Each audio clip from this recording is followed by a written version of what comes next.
This is Billy D. Williams, and you're listening to Movie Meltdown.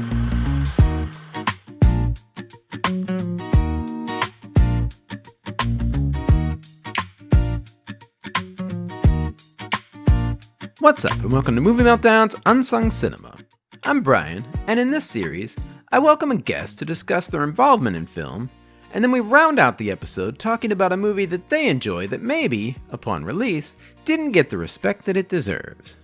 And in this episode, I'm talking with a man that I guarantee you are familiar with. In fact, you've probably seen him in a lot of projects over the years. You may know him from Scream, or There's Something About Mary, or Deadwood, or his current show, Sheriff Country. He is a hard-working actor that is a pretty impressive one at that. That's right, I'm talking with W. Earl Brown, a man from humble beginnings from right here in my own home state, and that's where we're going to begin. So with that, let's get to it right now.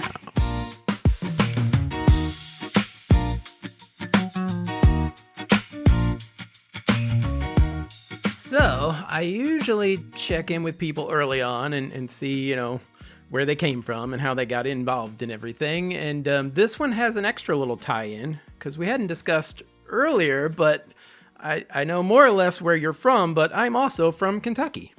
Oh, well, I didn't know that. So, now I can ask, from one kid from Kentucky to another, you escaped. So, Where are you? Where are you from? I'm from Louisville, and yeah, it's as close to a city as we've got. But I know I'm gonna be there. I'm gonna be there in a few weeks, man. Very nice. Even more reason, come hang out. But yeah, I know.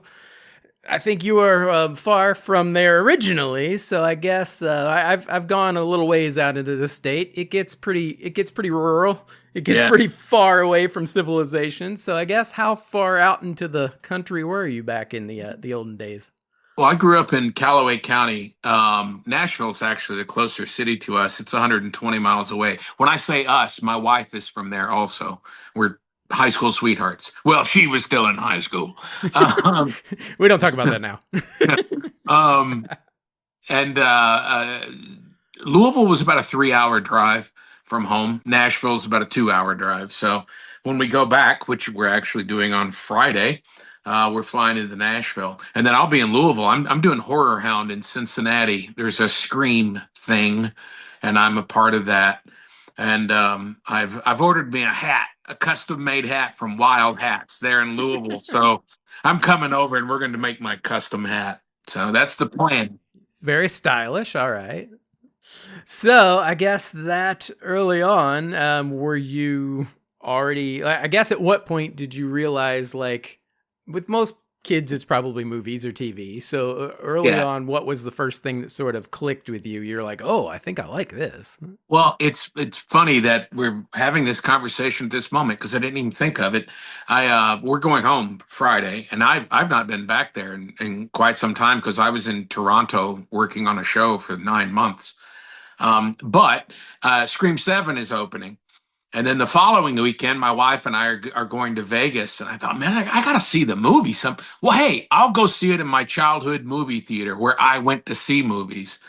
So I floated that by my mom and my sister. Well, suddenly I have 26 family members. We're all going to see Scream 7 on Saturday night, because I watched Scream there with my family 30 years ago. With several of a lot of them who've passed on now, actually. So that's where my love of movies really began. The first time I had the hair on the back of my neck experience, where I went, oh my God, how to do that, was in June or early July of 1977. We'd gone to Daytona Beach, Florida on vacation. And my folks had allowed me to bring my best friend, Gene, with me. So my mom has these two pubescent boys bouncing off the walls of the hotel. And she goes, do you boys want to do anything today? And I said, yeah, I want to see that space movie I've heard folks talking about back home.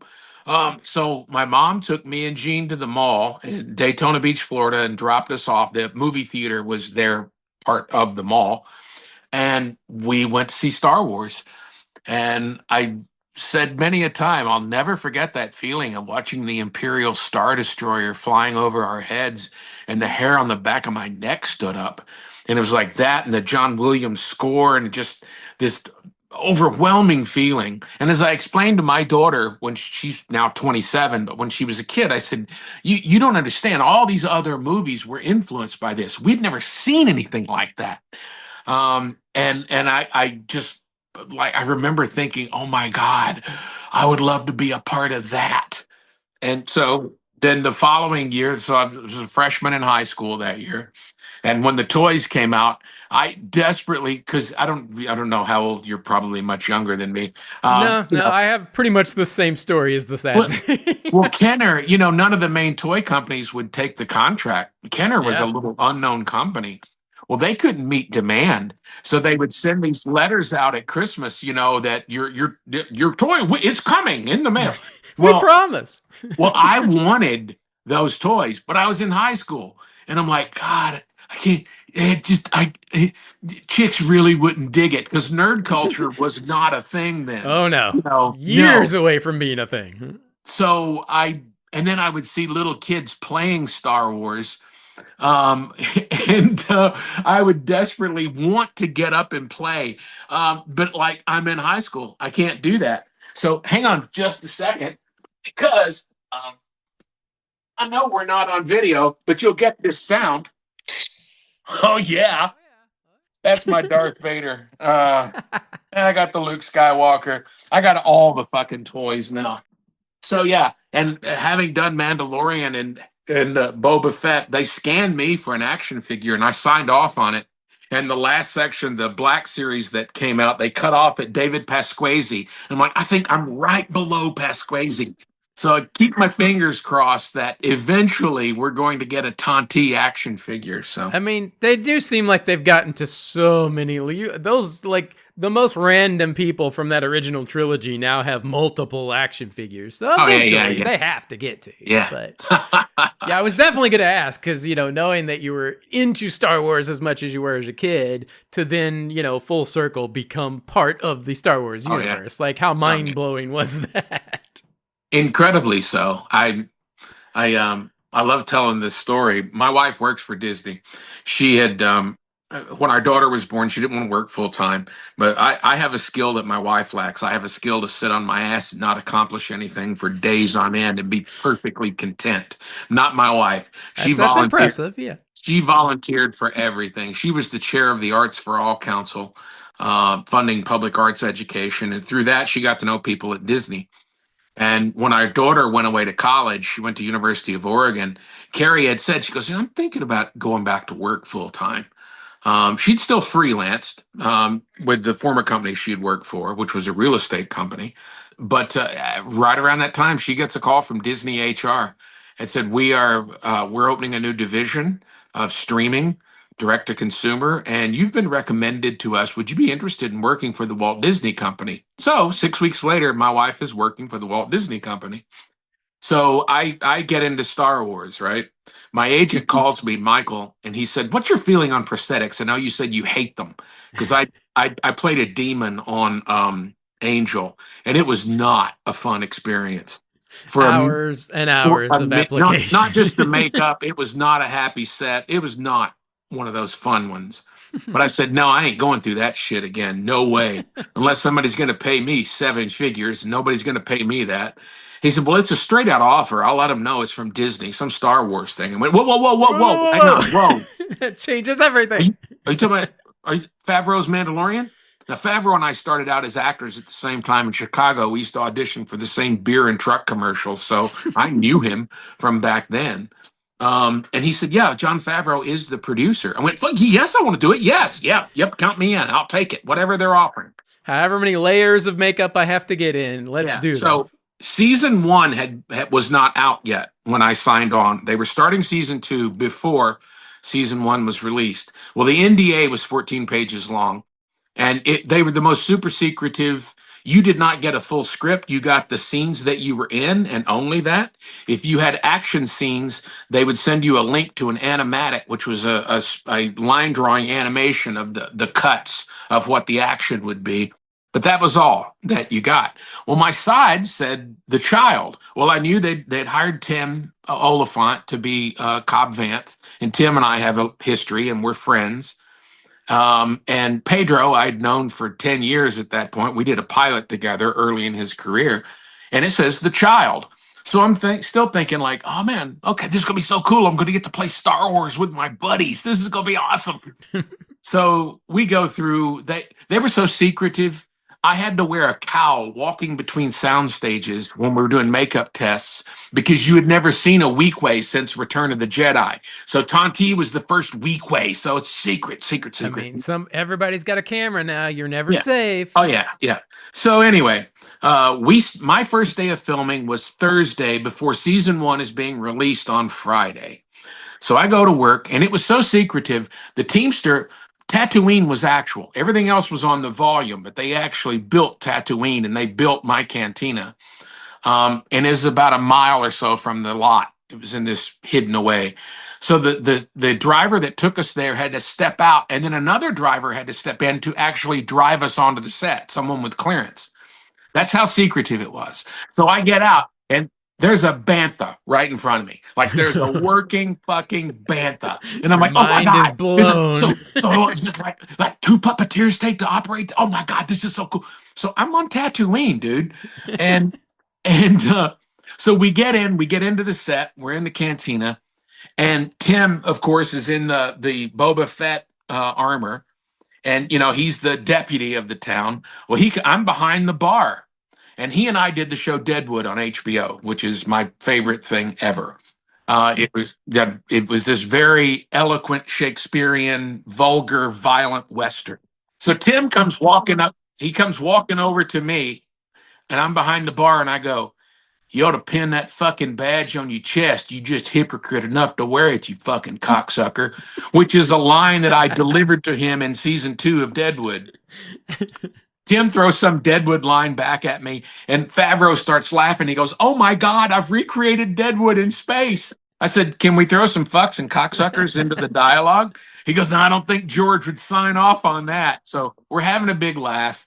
And the props guy comes in, and on the props cart is a baby Yoda. And I just thought to myself, oh, that's so cute. The props guy made himself a little toy. That's gorgeous. So there's Pedro. So we're having a Deadwood laugh, and John goes, "All right, well, let's block it. Let's run one, see what we come up with." So everybody to one. Well, I'm thinking, well, where's the child? The child doesn't speak in the scene, but he's got. I haven't even seen a kid all day long. So Pedro goes out, me and Tim talk, and then Pedro enters, and there's a puppeteer operating a Grogu on a stick. And I'm like, oh my God, that's the child. So we shoot for the day. I get home that night, and we're sitting at the dinner tables, just my wife and I. And I'm like, I wanted to call my high school buddies. I so desperately wanted to call, guess what, dude? Guess what? Well, can't do that, Sworn to secrecy. So we're sitting at the table, and she says, "How's your day?" I said, "Well, oh my God." So I said, "Get this. There's a baby Yoda. I mean, it's not Yoda because Yoda's a different being, but it's like the race of Yoda. It's not really a baby because it's 50 years old. But and my wife has this incredulous look on her face. And I went, what? You knew? You knew. You've known." And with perfect timing, my wife said, "You're not the only person in this house who has a non-disclosure agreement." So she's like, you can't tell anybody. Yeah, she's better than you because she kept it to herself. Yeah.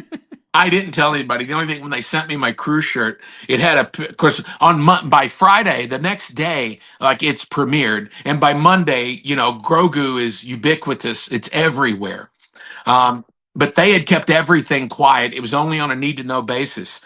Like all the designs were there, but no manufacturing of any toys, any T-shirts, any posters, nothing until it made its splash. It's impressive. So I knew that little bastard when he was a nobody. And now he rules the entire town. Well, you can't see it, but sitting just here on the other side is a Sideshow full-size actual replica of Grogu. And across the room from me is my full-size replica of Yoda, also from Sideshow. I mean, Grogu is kind of one of my favorite things that they've done in recent years. They've done a lot of stuff, but I think I mean, the Mandalorian as a whole, I think, is kind of the most impressive thing because it's making up for all these other things that they've neglected in the Star Wars universe. It's the first time we have a good dad, for God's sakes. But Dave and John recognize, because they're of the Star Wars generation, the things got so self-serious. Oh yeah, The sequels did. They got heavy-handed. And what made those first movies is they were fun. They were silly fun. And they remembered that. And that's what Mando was and continues to be. So, but it's also like kind of smart in the way that it works in these other, like, to me, so much of it is also like about having too much blind faith in religion. Like there's these other underlying things that are a little heavier. yeah. And then also like when you get to Grogu and like finally someone makes the right decision, when for years we've watched every Jedi person make like, okay, I'll give up everything to go be part of the Jedi. And it always backfires. And like finally someone's smart enough, Grogu, that's like, no, I don't want to do that. This is terrible. Well, Wes Craven said something once. He was one of my mentors and was a dear friend. And we were talking about Nightmare, and I said, reminds me of Ibsen's Ghost. He went, Ghost, do you know Ghost? I said, I haven't done it, but I did scenes from it. He went, thematically, it was a heavy influence on the original Elm Street. And so we start talking about that mythology. And Wes, who was never a big horror fan, he said, I recognize those were the movies I could get made. Those were the movies I could get funding to do. But he said, I recognized something early on. I could deal with heavy themes. I could deal with dark ideas, as long as I had a scare every 10 pages. And I'm kind of that same way about, Mando, and as long as it has the fun, the wow factor, they can delve into the religious and the political and all of that stuff. So, without that, that temperament of lightness, of fun, then it gets heavy handed. So I'm a big fan, even if I am in it. Yeah. I mean, I think it's one of the best things they've done since the original trilogy. I think it's so much fun and yet has kind of bigger, smarter things to say. But it was that feeling has never left me, of that feeling in the movie theater. And I know we talked about, the first half of this being the movies that were influenced. It was the next summer after that. There were two films, Halloween and Animal House. Also sitting near me are a bunch of Halloween and Animal House stuff too. Those were the movies that I went to see over and over again.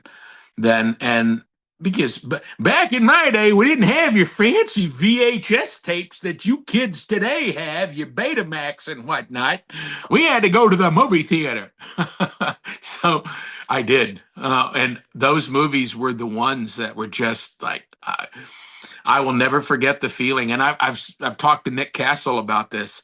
The first time seeing Halloween, when you think Laurie Strode has killed Michael Myers, and then, she's sitting there at the door of her bedroom, and then Michael Myers sits up in the background, and that electric shock that went through the audience. There's actually film on YouTube. Someone shot in infrared, the audience watching it back in 1978.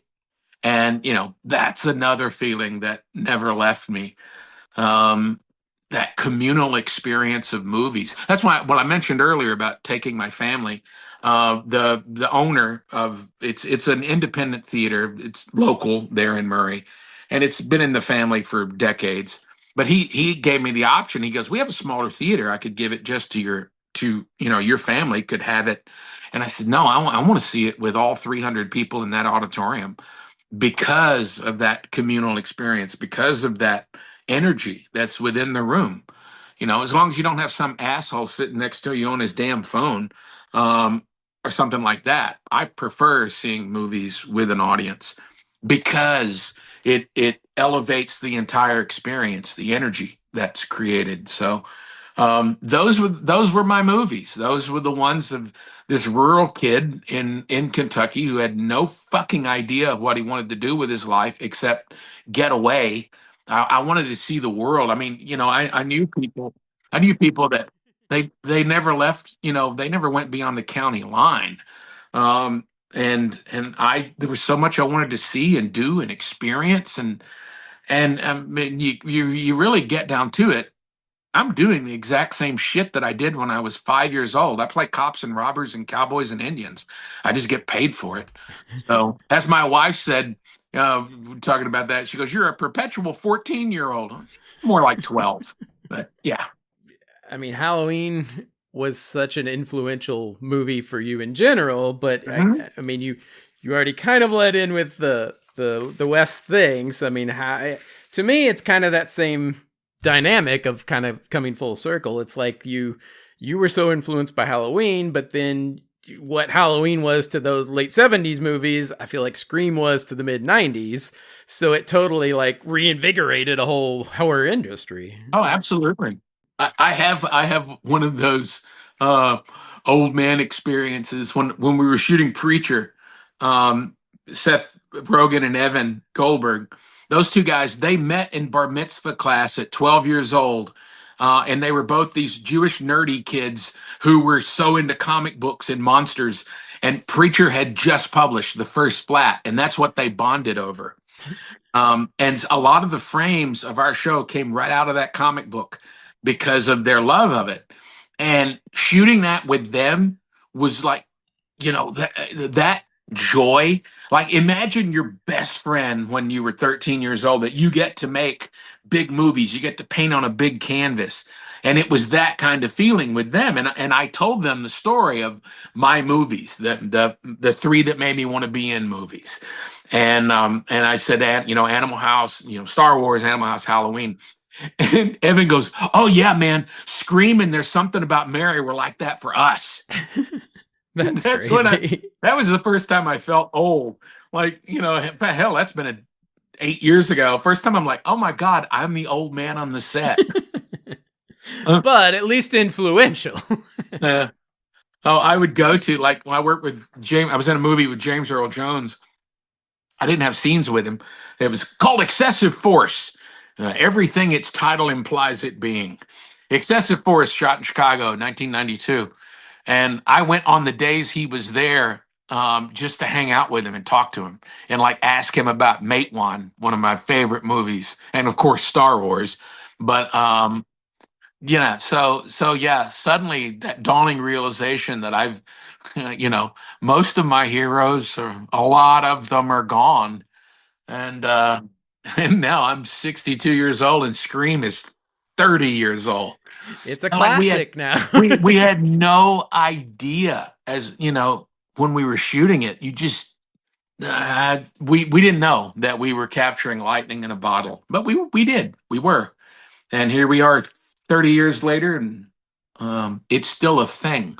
Yeah, I mean, surprisingly, I still like I driving here earlier today, I passed by somebody waiting for the bus wearing a Ghostface shirt. Like Oh it yeah, is so immersed in the culture at this point. yeah. Like it is just he is Michael Myers. Like he's equally as identifiable as just a horror Yep. character now.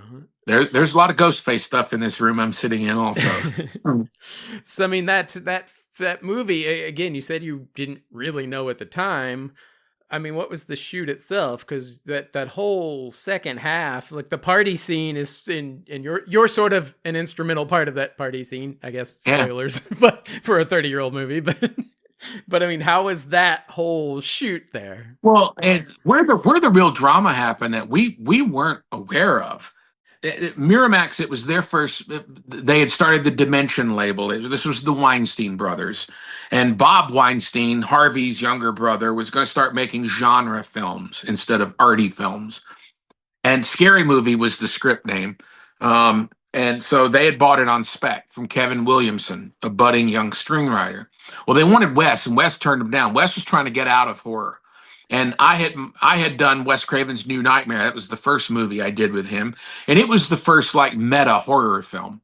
Yeah, I think it gets forgotten about. It's as smartly as it's put together. Yep. Well, they finally made a deal with him. They came back around, made a very lucrative deal to get him on board. So we all had dinner at his house before we left. And he said, before we get started, I just want to say this. We are making a satire of the genre. But this is a very important lesson I learned on my last movie, which was Vampire in Brooklyn. I was also in. He said, I learned this. If the movie is not scary, it will not be funny. So never at any point fall into playing the comedy. We always play into the drama and the horror. So we go up. They had offered Sydney the role of Sydney to Drew Barrymore, and she turned it down. And Drew had suggested, she goes, how about I play this opening girl, this Casey Becker, the one that gets killed? Well, Wes then loved the idea. Okay, if we only have one movie star in the movie and we kill her off in the first 10 minutes, the audience is not going to know what's coming. It's going to, so. You wouldn't, I mean, she's the poster image. Like, yes. You would totally assume she's the whole movie. Yeah. So that was the first thing he shot. They had been there about a week when most of the rest of us showed up. We shot in Santa Rosa, California, and we all stayed, the cast, crew, everybody. We were all in the same hotel, and it was the most fun. It was everything young me, you dreamt about making movies. Like, you make these really good friends and you have fun and you're playing, and that is what Scream was. I was the oldest person at 32 that was part of the regular. Courtney's about 6 months younger than me. And then most of those guys were in their mid-20s. So we were relatively of the same generation. But we hung out, dude, and we just had so much fun. But that first week, Miramax Dimension was going to fire Wes Craven. Weinstein he called up the producers, Kathy Conrad, and he goes, I'm watching these dailies. I don't see a movie here. This is awful. Because Wes knew what he had. He knew what was there. So unbeknownst to us, she holds him off Weinstein, and Wes brings his editor up and starts editing. So we're shooting at night. Wes is editing during the day. Poor man didn't sleep for about 2 weeks. Jeez. So he cuts together that opening 10 minutes with temp music and sends it to New York. Get a call from Weinstein. What do I know about horror? I know nothing about horror. This is brilliant. So we go from, that opening segment is taught in film schools.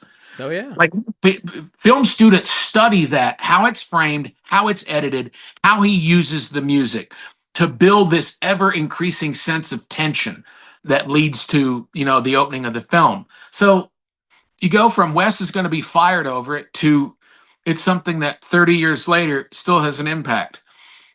Every teenager, it's a rite of passage. And that happened when my daughter was in middle school. I said she's 27. She graduated high school in 16. But the first three movies that happened, Scream, and then it kind of went away for, several years. It wasn't a thing. When she was in middle school, she come home one day and she goes, aren't you in that movie Scream? I said, yes. My daughter, completely unimpressed by anything I'd ever done. Of course. And she says, that's like really popular in school. There's a kid that's actually having a Scream party this weekend. There's a whole bunch of them getting together to watch it. I went, really? And that was 4 was, of course, that, they were promoting 4 was bringing it back. But that's when it really kind of became part of the permanent zeitgeist and became this rite of passage. So, it is for that generation. It's Halloween. Every year I watch Halloween on Halloween. Yeah. And Scream is right there alongside of it. So, and I'm a part of it. And that's why this room, I talk about all my toys and stuff. I got my rock and roll posters, all the shit this is my penultimate teenage boy bedroom. Everything else in this house, it's an older house that we're restoring to 1921 glory, except the attic. And as my wife said, it's a teenage boy bedroom. And I said, yeah. And it's because, I still have my Johnny West figures from when I was 5 years old, my actual toys. I have an actual Kiss poster that hung on my wall when I was 14. You're as bad as I am. That's how I operate. Well, I sit here amongst all of this, and it gives me a sense of gratitude because everything that I dreamt of my life being when I was a kid, in rural Kentucky, living 12 miles outside of Murray, everything I dreamt that I wanted my life to be, it became. And it just fills me with a sense of immense gratitude. So that's why my room is the way it is. Well, that's how it should be. I mean, who doesn't want to have their toys surrounding them at all times? Mm-hmm. And it's not. And now, fuck yeah, in high school you can do it. I go to cons and it's full of guys and gals and everything in between, just being themselves and happy to be so. So that's kind of what's impressive is as you referenced earlier, like it wasn't anything but like 12-year-old boys back in the day. Now, like it is equally as much, if not more so, girls, and that's become such a thing that there are so many girls that are into horror and so many girls that are sci-fi nerds that I'm like, it's been really kind of reassuring to see that, you know, kind of everybody gets into it now. I held off on doing those for years, and then there was a big one in Louisville. Or no, it was in Louisville. Yeah, Louisville. No, Lexington. Lexington's got a couple, yeah. It was in Lexington because it was attached to Rupp Arena. Anyway, because I'm from Kentucky, the promoters, I said, man, I feel uncomfortable charging people to sign an autograph. And he said, well, look at it this way, Earl. He said, either I can charge fans $500 for a ticket for the weekend so they can come and they can meet the people that made their favorite movies and whatnot and get their picture taken, or I could charge that fan $50 to come in, and then they get to decide how, when, or if they spend other money. And that's the only way we can afford to pay you guys and to get you here. And I'm, that's an interesting way of looking at it. So I actually I've had exchanges with fans. I do a couple a year. So I've done what, eight, maybe 10, I don't know. But when you meet with somebody that your work really mattered, and I remember this kid that he was a big gamer, and The Last of Us, and I played Bill. I created Bill in The Last of Us, and the kid said, he goes, man, I've never fit in anywhere in my life because I'm a gamer and I'm gay. All the gay guys hated me because I'm a nerd, and all the nerdy kids hated me because I'm queer. And he said, for the first time in my life playing that game, I'm like, oh my God, that's Bill. Bill's me. And anyway, those kind of exchanges with people where you see the stories that you've been a part of telling, you know, just again, make me very grateful. And you know, as far as cons, hell, if I wasn't sitting on that side of the desk, I would go. Definitely. I'd be that 60-year-old dude. I don't know that I'd cosplay anymore. That's a lot of trouble. Yeah, it's a lot of work. That's my day job, damn it. But no, I do. And a couple of years about all I can do because it takes a lot out of me, energetically, but I do enjoy it. So I mean, I've been going to them for longer years than I can even count at this point. And it is interesting because now I got, like, we did so many for the show that, like, I got kind of numb to the basics of it. Yeah. And the routine, I'm just kind of used to it. But yeah, you do see, like, I've been in line behind people that have had that full-on experience. I've been that person that's had that full-on experience that is just like, I can't explain to you how much this means. And like, sometimes it's hard to take for the person on the other side of the table, but it is very honest. And you do see that from these people. I was in a van in Puyallup, Washington with Nick Castle. I'm like sitting next to Nick. Hey, dude. And okay, it's at the end of the day. I went, okay, I'm wiped out, and I know you're wiped out, but I just got to talk to you. So, you know, I was in Elvira, she wasn't in the van with us. You know, I've met numerous. Adrienne Barbeau gave me a chocolate chip cookie on the plane. Yeah, Adrienne Barbeau, man. Oh yeah. So yes, I do. I do enjoy that now and again. Bill Moseley gave me a cookie one time. I bet it wasn't as sweet as Adrienne Barbeau's. No, it was a pecan sandy, but he was very nice about it. So that's the thing. There are so many of these people that you see, and you see them time and again. So it does seem like you build this little network and this little family of traveling people that go to all these conventions. So it is kind of its own little world, more or less. Mm-hmm. Well, we hit Scream. I did want to talk about a couple of your movies before we got into the episodes movie. The other one, I was kind of looking through the list. You've got so many, it's kind of overwhelming, really. But I figured the one that you've probably got maybe the most invested in, I was going to talk about Bloodworth. Oh yeah, yeah. I mean, Did you find, I mean, I know it's a pre-existing property, but did you decide I want to turn this into a screenplay, or how did it make its way to you? I became friends with Shane Taylor. He's from Kentucky. He's from Louisville. Peerless Distilling, Peerless down there in Louisville. That's his family. I know of them, yeah. Yeah, that's his family. But Shane was a movie nerd, and I met him. He had gone to Murray State for a year. He was a walk-on on the basketball team, but they didn't have a film program, and he went away. But I heard, hey man, they shot a movie here last summer. I'm like, yeah, right. No, man, there's folks here from Hollywood. They shot a movie here. And I said, because this was in the late '90s, I had done. I think Deadwood may have been on the air, early aughts. I don't know, but I said, well, I've never heard of it. So ended up, it was Shane, and he shot this movie called The Gray. It's a father-son story set in the cockfighting world with Mark Boone Jr. As the dad. It ended up, Shane kept inviting me to screenings, and I would avoid it because I'm like, I like this dude, and come on, this movie's gonna suck. And he joked about it because he was still splitting his time between Louisville and here. He worked for ESPN. He was a sports producer for them. But he finally called me. He goes, hey, are you home today? I'm like, yeah, man, just hanging out the house. He goes, I'm bringing my movie over. I thought, Can't avoid it now. It was extraordinary. It was absolutely extraordinary to make it on the shoestring budget that he made it. And I said, man, I want to do something with you sometime. So I read Provinces of Night. My wife had met William Gay and interviewed him for a thing, and I got obsessed with William's writing. I got obsessed with William. He was like right out of a Faulkner novel.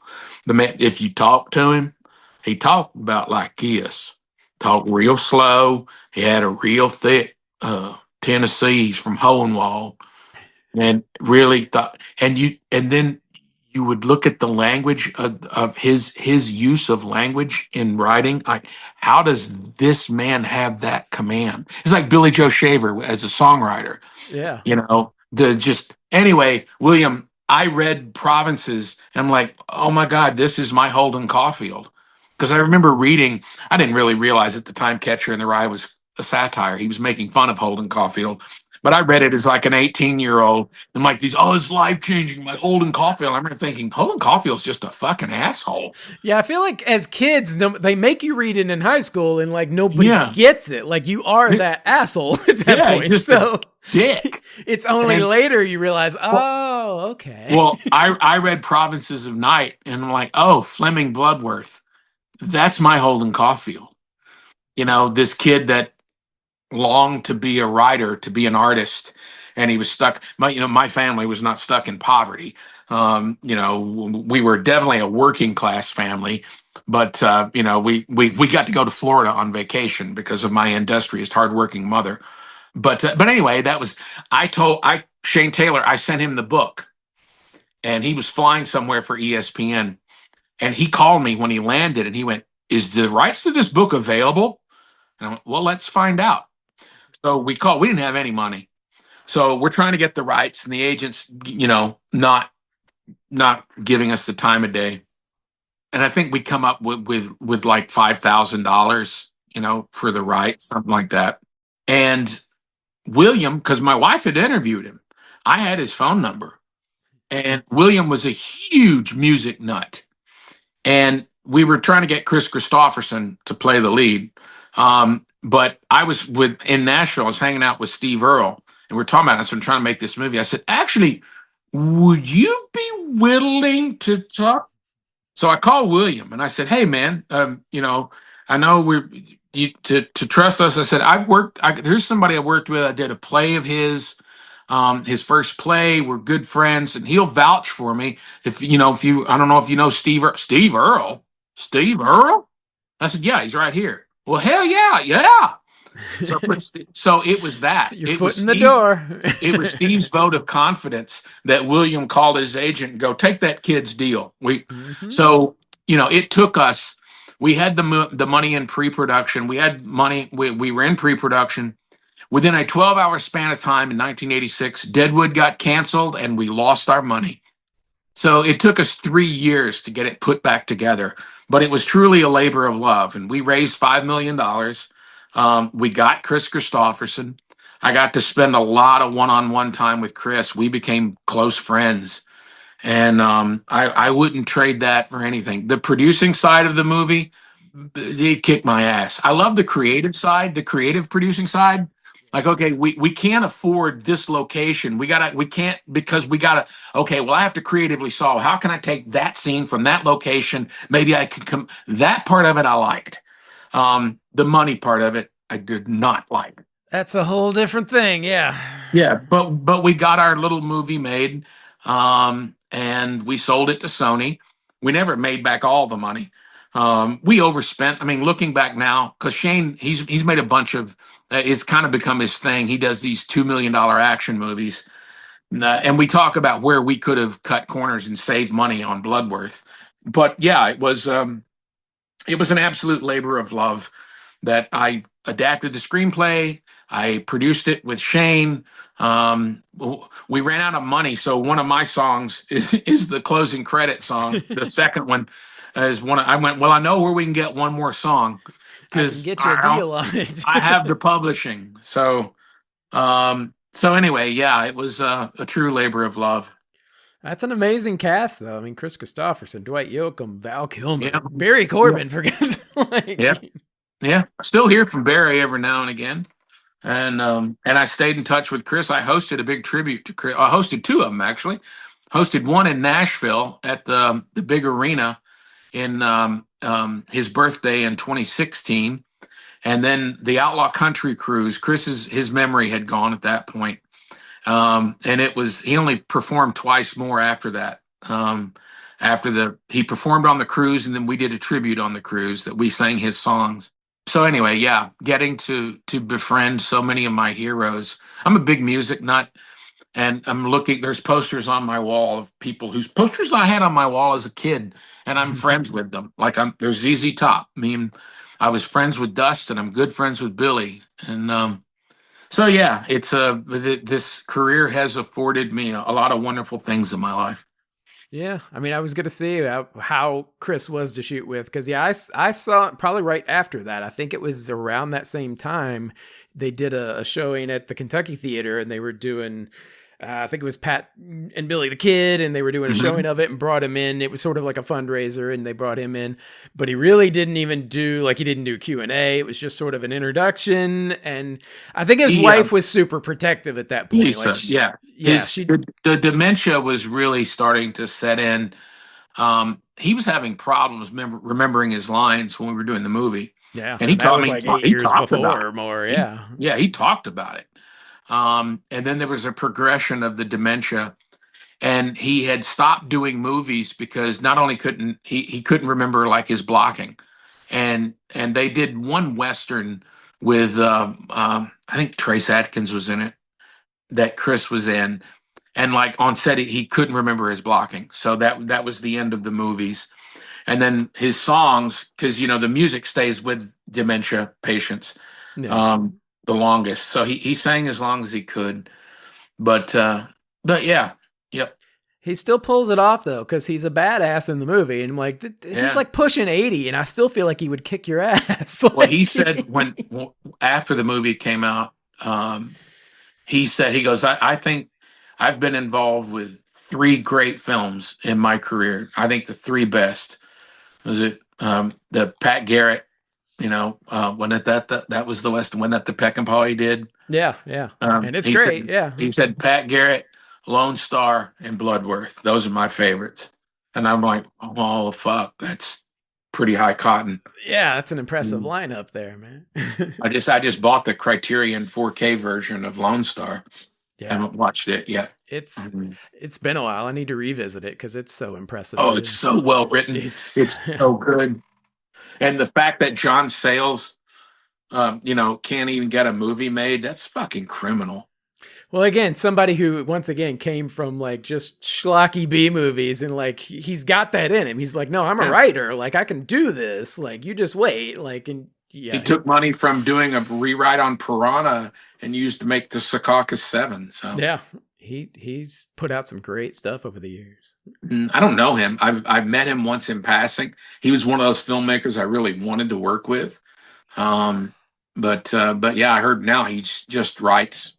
Yeah, that's the only novels. time I've seen him. He was actually at a bookstore here and did Uh-huh. he did a reading from his latest novel and like was just kind of selling signed books, and that was Yep. that's the last time I've seen him out in the world. Well, do you want? I guess if you are ready, we can get into this the movie that we are discussing. Yeah. Well, that leads around. This was one of those movies that I honestly think it's one of the funniest films ever made. If I had to come up with a top 10 of my favorite comedies ever, that Animal House is number one, Big Lebowski is number two. Um, and Cedar Rapids would be way up there because I've watched it probably half a dozen times over the years. It's one of those movies when somebody comes over and we're hanging and like if the Accountant is that short film that Walton Goggins and Ray McKinnon won the Oscar for. I have a copy of it. Like, oh my God, you haven't seen The Accountant? You haven't seen Cedar Rapids? So yeah, it's criminal the marketing of that movie that it just disappeared because that movie would have played mainstream. It's not like it's some quirky little art film. It's laugh out loud funny and could have it and should have broken through to the mainstream, but most people never even heard of it. That was my first question is why this movie? And because it's this good, really. But also I don't think we've spoken the title. It's Cedar Rapids, starring Ed Helms and John Reilly and Anne Heche and Isaiah Whitlock. I'll do the rundown here. Yep. Our unsung cinema feature is Cedar Rapids. The year is 2011. The director is Miguel Arteta, and the plot, according to IMDb, is Tim Lip has no idea what he's in for when he's sent to Cedar Rapids, Iowa to represent his company at an annual insurance convention where he soon finds himself under the guidance of 3 convention veterans. So that's not bad. So spoiler alert, I suppose we're going to dig into this. So, but yeah, I think as you suggested it, I was like, I think I remembered the title, but even then I was like, mixing it up with 3 other movies that are kind of similar titles. So it's like, I think that's a huge oversight on their part to have, especially to have that cast. Like, once again, talk about like an amazing cast of like comedy. Just legends Reilly, at that it wasn't point. too far removed from Step Brothers, at the peak of his career. Yeah. And he's, the number 2 or 3 on it, number 2, Deansy. And Ed, Chris, it was the first time Ed had led, to my knowledge, was the first time he was the lead in a movie. And I think that was post Hangover. Yeah, it was. It had to be 2011. Yeah. So the fact that they've got one of the leads of The Hangover and one of the leads of Step Brothers and Talladega Nights and all everything, every comedy that came out at that point. So you would think whoever C. Reilly released and marketed that film fucked up. I mean, Stephen Root, Kurtwood Smith, Ali Shawkat, like Thomas Lennon, briefly, but like there's so many impressive people kind of scattered in here, and it's just weird that you really haven't heard anything about it. But you mentioned Stephen, like Office Space was a failure when it came out in the movie theaters. Yeah. And then it kind of found its audience over the years, kind of for that same reason. Like, they didn't know what to do with it. Like, studios like, how do we market this, and who's the target audience? And like, it took people just discovering it on their own on VHS and on cable, and they were like, wait, no, this movie's brilliant. But Cedar Rapids has never found its audience. So if you're listening to this and you haven't seen it, highly recommend you go watch it. Well, it's also surprising, like, because as you said, it definitely works as a comedy, because it's also like, it has no problem being massively vulgar. It works in nudity, and it like works in drug use and drinking, and like, so it's not a safe kids comedy or anything. No. It's not family friendly, but at the same time, it's got so much heart that it's like kind of amazing that they balance those two, because by the end, like, that's the part that kind of won me over. It's like, it's surprising, like, I'm like, oh yeah, I forgot. Like, everything John C. Reilly says for most of the movie is just horribly inappropriate. But by the end, you're like, man, I love that guy. Well, that's the difficulty is he's this lovable asshole that you really realize by the end of the movie, he's not that big of an asshole. He's still an asshole.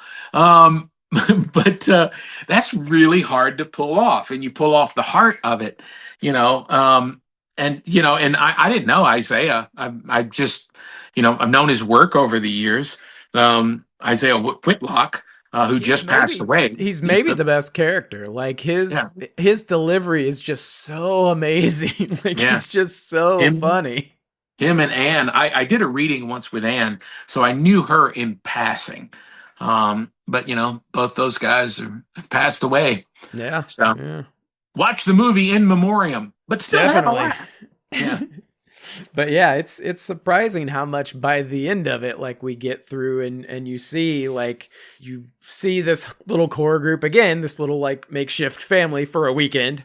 And like they've barely spent any time together, but they found all this like important life-changing, you didn't expect that. I certainly didn't going into this. And like even seeing the trailer going, okay, I kind of see where they're going, but like it ends up really kind of having heart that you didn't expect, even in the middle of this crazy, like, plot to take bribe money, more or less. It's got all these other like things that kind of could distract you from that along the way, but it doesn't. Like by the end, you're still just totally roped into this performance. And that's the thing that work. The plot works so well within the context of the humor. That's the thing with Something About Mary. I mean, I think Something About Mary is one of the, I think it's the Farrelly brothers' greatest movie. Yeah. And I love their first three. I love Dumb and Dumber and I love Kingpin. But like Dumb and Dumber, the crime plot that kind of drives it sort of works, but it's not really important. But then some of their later movies, like Me, Myself, and Irene, I didn't believe the plot. I didn't believe it. And hence, I found a lot of the humor didn't land for me because it didn't feel genuine. But that's the thing about Cedar Rapids is the plot that's at the middle is completely believable. And Ed, being suckered into that and having his own sense of ethics that he's trying to stand up for, it works. And it works at every level. But still, it's just really fucking funny. He's so simplistic that like for a while I'm like, I don't know if I can even get on board. Like he's so standoffish and he wins you over. But that's the thing as I was talking about earlier about growing up in my small town. For anyone that doesn't know the movie, he works for this really small town independent insurance agents. And they have their annual state conventions in Cedar Rapids. Well, they send him along to get the 5 diamond plaque award. But they're really kind of using him. He's never been on an airplane. Going to Cedar Rapids is a big deal for him. He's this small town rube. So he's all excited. And, and then they're in like some cookie cutter suburban hotel that's hosting it. And that's where he runs into, he was warned about this Deansy guy, which is John C. And then, so, madness ensues. It's his wild lost weekend. Watching him react to stuff is kind of the funniest. Him getting his cheesy rental car going, sweet. Oh, yeah. And looking at that like dated hotel that looks like it would have been remodeled twice since then. And you're like, wow, this is like Barbados. He's like, but again, I know people like that. I know people that have never left Murray. Now, Murray's a big town for a lot of folks. It's a town of about 30,000 people, including the college that's there. That's my home, my hometown. Murray State's there. It's a lot of the city too, yeah. But that's why I'm friends with S.G. Goodman, the singer, songwriter, and she lives in Murray, and she's from Hickman, Kentucky, which is really out in the sticks. and she lives not far from my mom, actually. But she goes, yeah, man, Murray's as big a city as I want to live in. When I got signed, started making records, I said, you need to live in Nashville. And she went, I went there. I lasted about 2 months. But Murray is as big a city as I'm thinking, Murray, a city? Really? So Louisville's pushing it, but... but those folks, like, again, and I went to high school with some people like that. But at its core... Ed's character in that movie is a good person that having new life experience. So the craziest part, the most unbelievable part is Ed hooking up with Sigourney Weaver. And it's not really a healthy relationship, we'll say, because he still refers to her as his teacher, Miss Vender. Like he still treats her like it's his teacher. I'm like, yeah, that's a little weird. Like, he has a one-nighter with his old teacher. Yeah. And is like completely in love with her. So yeah, you can see like.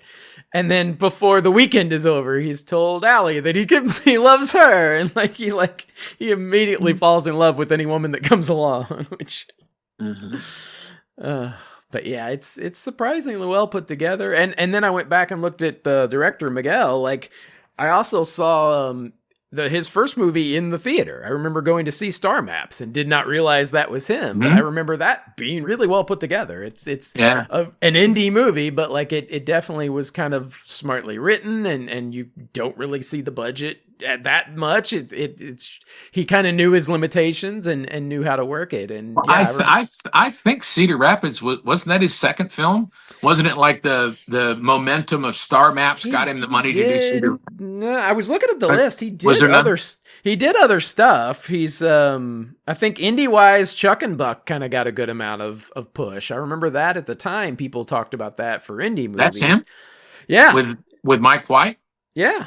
And then the other one I remember seeing. I did know that. I did know that. Yeah. And then I was The Good Girl. I remember seeing that in the theater and seeing that going, wow, Jennifer Aniston turned in like a really good performance. Like I didn't expect her to show up for this low budget movie, but like I forgot about really that good one in too, that. Yeah. So as time went on, he does like much more mainstream. He does like your Alexander in the Terrible, Horrible, No Good, Very Bad Day, and he does Yes Day, and like so he does stuff that's way more mainstream, big budget stuff as time goes on. But yeah, I think that this part in the middle here where he's making these indie movies and bringing in some good casts, like I think you can see it because this one holds up. See, that's what if I could make a living, and that's right up the kind of stuff I would prefer to do, quirky, weird, out of the way kind of things. Yeah. But you just can't make the same money. And I've for the first time in my life that I'm on a hit TV show and we're being treated as such. And it's a CBS show. And as I said, we're in a box. I know that. It's a CBS crime procedural produced by Bruckheimer. But within the box, we can still tell interesting stories and still be honest. So I have found the work to be very rewarding, actually. But still, my heart and soul, like this hiatus, because it's kind of boosted my career profile. And I've told my agents that what I want to do during hiatus is something like a Cedar Rapids. It's some kind of indie movie that I get to carry a big chunk of it. So, I'm still on the lookout for that sort of a thing. Did you enjoy the writing process on the previously mentioned movie? Do you want to create those yourself or just find something that works? It depends. Actually, I have a horror film now. If I had my druthers of anything, there's a horror film that I wrote that I don't want to direct it. It deals with race, and there's a young director that is understands it and the right sensibility. I'd love to work with him on it. When inspiration strikes, I've been typing on. I'm doing an adaptation of a play to a screenplay that hopefully we can raise some money to do. It's $400,000 is what his budget is. So I'm hoping and I am in that because I did the play. I did the play readings, and I'm the one who said this should be a movie, and you could do this movie for not much more movie money than it would take you to fully produce a play. So yeah, when the muse speaks to me, when I get inspiration, then I write. What was it Dorothy Parker said? I think it was her. She goes, I don't like writing. I love having written. Yeah, that's the thing. It's hard fucking work, man. That was my takeaway. It's like I've done writing. I started writing before the audio, and like when I think back now, and I go like I could do. That was a lot of work. Like it just felt like work. Like stories molded my life. Whether I heard them via song, whether I heard them or watched them on a silver screen, whether I read them in a book. I think storytelling is a sacred part of existence. It's how, we understand who we are and who others are. But going back to that kid that said to me about The Last of Us, of seeing himself in a video game, that matters. And I feel blessed and full of gratitude to be able to have made a living doing this, telling stories, because at the end of the day, that's what we're doing. And hopefully they're good stories that have an impact on people. And as far as, doing my TV show now, I look back at, I watch a lot of memorable entertainment television, the old shows that I grew up on. And some of them, like Mannix late at night. My parents would watch Mannix. I hated Mannix. Well, now I kind of like watching Mannix. You're diving into my nighttime viewing, because there's that triple threat there. You've got Mannix, and then you got Cannon, and then you follow it up with Don't forget his follow-up, Jake and the Fat Man. Oh yeah. Well, that's another one. That's one I didn't realize. He's from Louisville. Yeah. Oh, Frank Conrad or Frank Cannon. Cannon. Yeah. I was like, that's another one I looked into. I was like, what else was he in? And he's in a ton of stuff. And he's in. There's like an old film noir movie I've got that he's in. That he's a little slimmer, So. But those, I mean, looking back, especially like the Adam 12s and the Dragnets, those are really bad. It's bad TV. But it's still, we watched it as a family. And I have such wonderful, and that's what watching those old shows brings back to me. Now, some of you watch like All in the Family; those are brilliant, and they still hold up. Yeah, surprisingly well written stuff. But so I don't look down my nose at things that are popular entertainment. Fucking, I got Kiss posters here. Kiss was just big dumb fun, and I loved it. And it musically, it wasn't the Beatles. They wanted to be. It wasn't Pink Floyd, but it still mattered to me at that point in my life. And so, all of that being said, I love quirky, weird, independent things, but I also love mainstream, broad playing things because they all have their role. And I said something once, and I felt bad afterwards. I met this girl. She wanted me to sign. She was a big Charmed fan, and that was not a good experience to me. And I made some snide comment about Charmed, about working on it, and it's not like I sent her away in tears, but I kind of poo-pooed it. And I thought, that's kind of a dick move of me, because that show meant a lot to her. It meant a lot to 12-year-old her. And I talked about it. It's not like, but I'm still thinking, oh, what a piece of shit that was.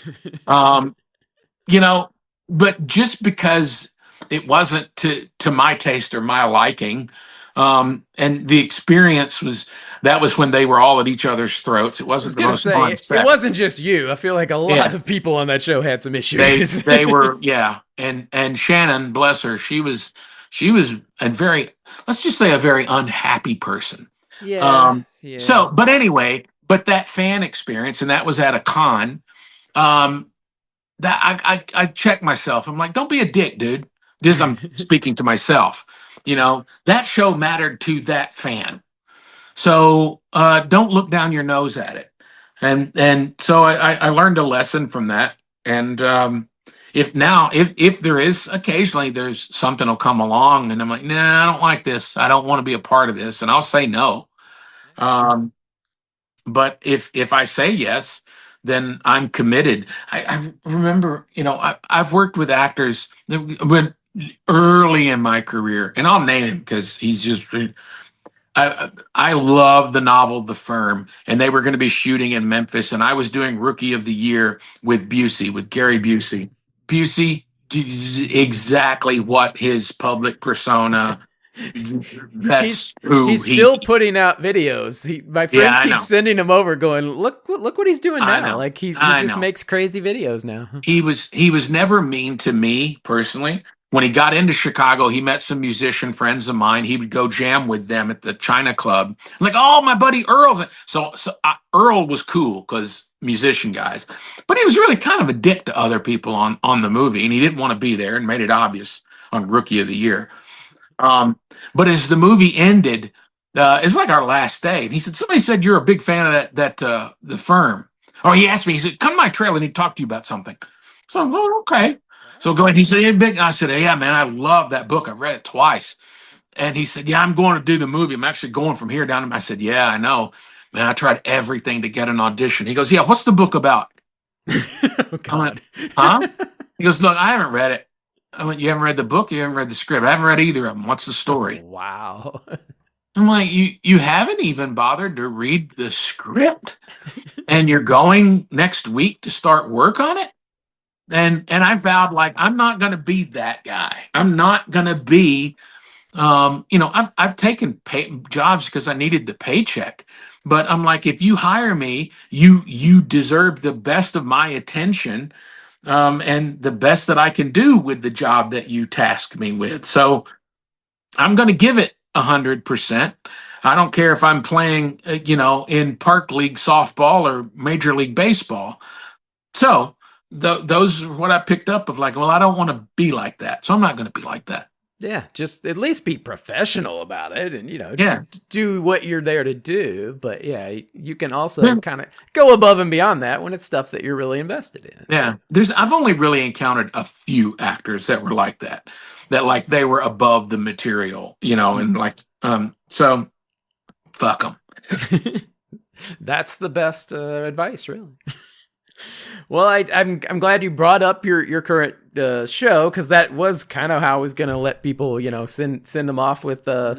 They should go check it out, because I've before I even knew this was coming together, I'm well in on season 2 and have been from the beginning. And I was watching Fire Country, and it's fine. Well, I'm on ours is Sheriff Country. They introduced me on Fire Country. Yeah, I was going to say, I was spun us off. Yeah, I was watching Fire Country, and it was all right, but I so much prefer Sheriff Country. Like, yeah. I think there's just so much more to it, and it's just got such a good dynamic with the family that you guys have built. Well, thank you.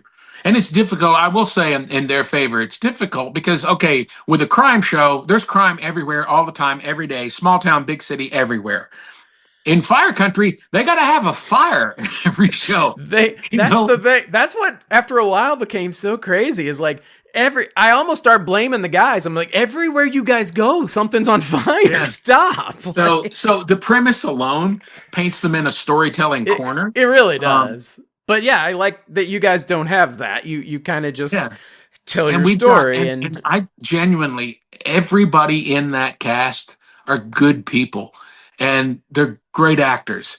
And like Morena, I love working with her. She's so good. She went to Juilliard. Everybody on the show has actually had formal training. Yeah. But she's a wonderful actress. And we joke about, we both get to play out our own little personal psychodramas in some of those father-daughter scenes. Not with my daughter, but generations before me. Generational trauma. Well, and then Amanda's so good too. Like the relationship between you and she's playing your granddaughter, and like that dynamic is just so good, and like kind of what wins you over. The first scene we had was the big thing with the bees. The setup where the money, her boyfriend, to steal that money so he gets stung by my bees, blah blah blah. But we were I just met her. And we're chatting beforehand, and she was talking about Morena and this. And again, we've all had formal training, and she hasn't. And she said, I got cast in Degrassi when I was in high school. And it was kind of like, oh, I'll try this. And she goes, and I got in it. And she goes, I've had acting classes, but I don't really have, formal training. I'm like, yeah. Well, then we did that scene. And when we finished the scene, as we're wrapping out, I leaned over to her. I went, remember the conversation we had this morning in the green room? She went, yeah. I said, you don't need it. That's what I was thinking. As you said that, I was like, she hasn't? Because I'm like, she's so good. Like, don't go to formal training and let it spoil what you have going, because you got it. So definitely. So yeah, if people are not watching it, definitely check it out, because I'm just really enjoying it. It's a great show. Thank you. Yeah. Anything else you want to tell people to check out or look for you out there in the world? Well, Hacks season 5's coming up. That the final season. I did 3 episodes of that. Nice. Those are the only things that I have in the can that aren't out yet. So, all right. Well, definitely keep an eye out for you. You were in so many things over the years that I've got plenty of other stuff we could talk about. So you're welcome to come back anytime. But thanks, man. Well, if you make your way over to Cincy for Horror Hound, look me up. Definitely. And otherwise, thank you for coming along on this cinematic journey. And to everybody else out there, thanks for listening. All right, later. This episode is a production of Movie Meltdown, produced and edited by the Oddity Studios, with music written and performed by Andrea Davidson. For more on how to sponsor or support the show, email producer@moviemeltdown.com.